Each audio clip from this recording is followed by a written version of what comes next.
Okay, speaking of tone, because I know that's a big thing that like you and I talked about in non-spoilers. A classic example I want to bring to kind of support my thing is the coin dinner, where they're all kind of like, having coins to, work out who's going to kill themselves. It's such a dark subject matter to work out who's going to go on the suicide mission. There's so many funny things in the scene, but continue. You got this 5-minute sequence of them and we know from the start, we the audience know that she's put coins in every single one. So we know what's coming. But it's just this extended sequence where you see these men generally have to work out who's going to die, and they're all just trying to swap coins on each other's plates. And then it ends with Chaplin just bloody sprinkling them all out of his mouth. What I think's great about that scene actually is that it is actually the opening gag, because the opening gag of the scene is basically Schultz, right? I guess he's the leader, is to say to everyone, someone has to die. That is going to happen. And everyone's like, whoa, everyone gets rocked up to this meeting. Yeah, they weren't aware. It wasn't in the notes.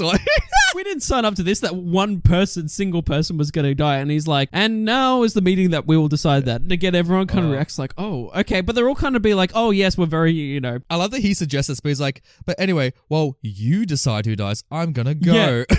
Exactly. So that's the first joke, is him just being like, well, I'm the leader, so you guys work it out and I'll come back when it's all done. It's so funny. It's like when you're in primary school and that one kid's like, oh, I'll supervise the group while everyone else does the work. It's exactly that. And then the way that and then the second layer is that the cakes come out and we have this whole fucking sequence where Charlie Chaplin, the barber, works out that if he tries and weighs every single one of these plates and he starts passing them around, it's so stupid. It is so funny. And what's so funny about that moment is again, the physical comedy, but it's also just the relatable reactionary comedy of him just kind of nodding to everyone around the table like he's a nice guy when he's actually balancing and trying to work out how to fuck everyone over. And so anyway, so they all get these what are they? Are they pudding? I don't know. Yeah, they look like puddings, don't they? They look good, by the way. Throwback to our food episode. They look damn good. An appearance.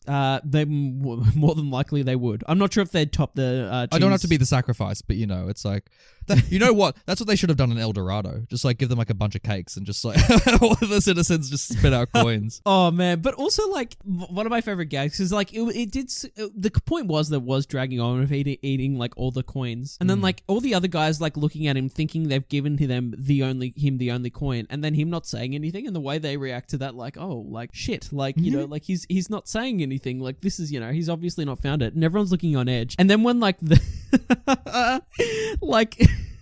the father figure goes, oh, I found the coin, and he stands up it is me, I will die. And they're all like, oh, good. Yeah. And they're all we dodged a bullet there, didn't we? And then obviously that final moment where he spits out all the coins and everyone's just like, what? What? Oh. Could you imagine if you were sitting at a dinner table and someone just spat out 5 Australian 50 cents coins and you were just like, oh. Doesn't he try to shit the coins at one point? You see his ass move and you hear it drop or jiggle? It's a weird scene, man. I don't know if I support it. He's not an ATM, Brenton. I don't want money to be spitting out of him.